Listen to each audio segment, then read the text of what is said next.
Why I Stopped Narrating Stories on YouTube by CreepyGeeksta. I started narrating stories on YouTube because after sending every story I wrote to all the big names and a few lesser-known names, I got no responses. No, thanks for sending. No, your story sucks. Just nothing. I won't mention who they are, but most of you should know who I'm talking about. Although, one big name did read a short story I wrote, which I'm really thankful for. It just wasn't my best. This went on for a while, and after months of frustration, I finally realized it wasn't going to happen. So, I decided to narrate my own stories, create a YouTube channel, pick a name, and post them myself. Well, how hard could it be? So, I did. My stories were good. I mean, at least I thought so. To my surprise, a few people actually did like them, and after a while, asked if I could narrate their stories. Wow, really? Okay. They'd send them to me via email, which I gave them, and I would narrate their stories. And that started the ball rolling. I was talking to a coworker one day about narrating stories for fun, and they suggested I check out an app called Reddit and search short, scary stories, and no sleep. They said they posted a few stories on there, and I thought it would be perfect for me, so I did. I created an account and started my search. There I found all kinds of amazing stories. I contacted some authors through comments and personal messages, asking permission to read their stories. Most were cool with it, although I did get a few rejections. I just kept on asking. Always ask permission. Things were great. I was narrating amazing stories. People were liking them, and I even earned enough karma on Reddit to start my own community. I decided to use it for people to send stories to, and, people actually did it. All the while, I still searched for other communities for stories to read. That was until I found that story.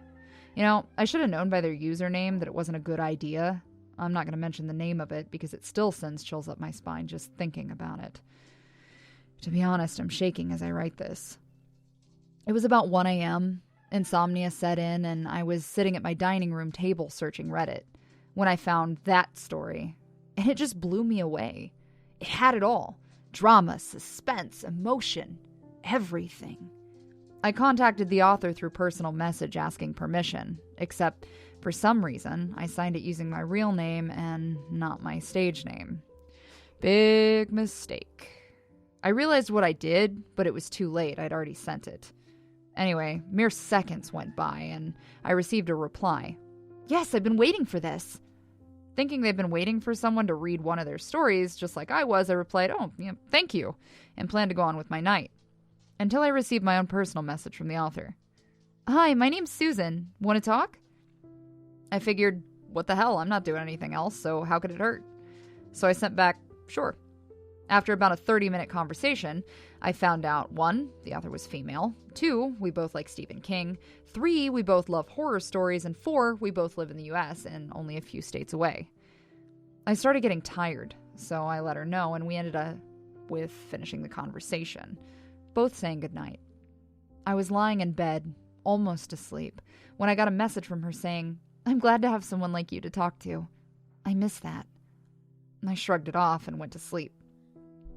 Well, a couple days went by. I came home from work and found a note on my door. It said, Hi, sorry I missed you. Love, Susan. What the fuck? Love? Well, I talked to her for like a half hour. How'd she get my address? What the fuck did I get myself into? I took the note off the door and quickly went inside, locking the door and calling the police. I told them the story. They said there was nothing they could do until an actual crime was committed. Yeah. That's reassuring.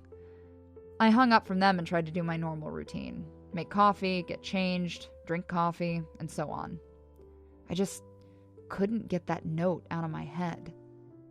The doorbell rang. I froze and slowly walked to the window to see who it was. It was a woman, about 5.5 feet tall, tattered, dirty clothes, long, stringy brown hair. Kind of looked like she hadn't bathed in a month. I knew it was Susan. I had to end this. Now. Before it turned ugly. And ugly it turned. I opened the door and said, "Look, Susan, I don't know what you think's going on, but I just wanted to read your story. That's it. I'm sorry if you thought there was something more, but there's not. Please go home." I shut the door and walked back into the house. She screamed like a wild woman. She started pounding on the door, screaming, "I love you! I love you!" I ran to the phone to call 911. A rock or brick or something came crashing through my front window. I turned and saw that crazy bitch climbing into my house, screaming, "Read my story! Read my story!" The shards of glass from the broken window cutting her as she climbed in. Blood was on the window and the floor. 911, what's your emergency? "The crazy bitch isn't..." She charged, slamming into me, knocking me over the desk and falling to the floor herself. She was kicking and screaming like a fucking lunatic. I got up, phone still in hand, and smashed it hard against her temple. As she was getting up, look, I don't hit women, but the bitch deserved it. Her eyes rolled back in her head and the screaming stopped and she fell to the floor, unconscious.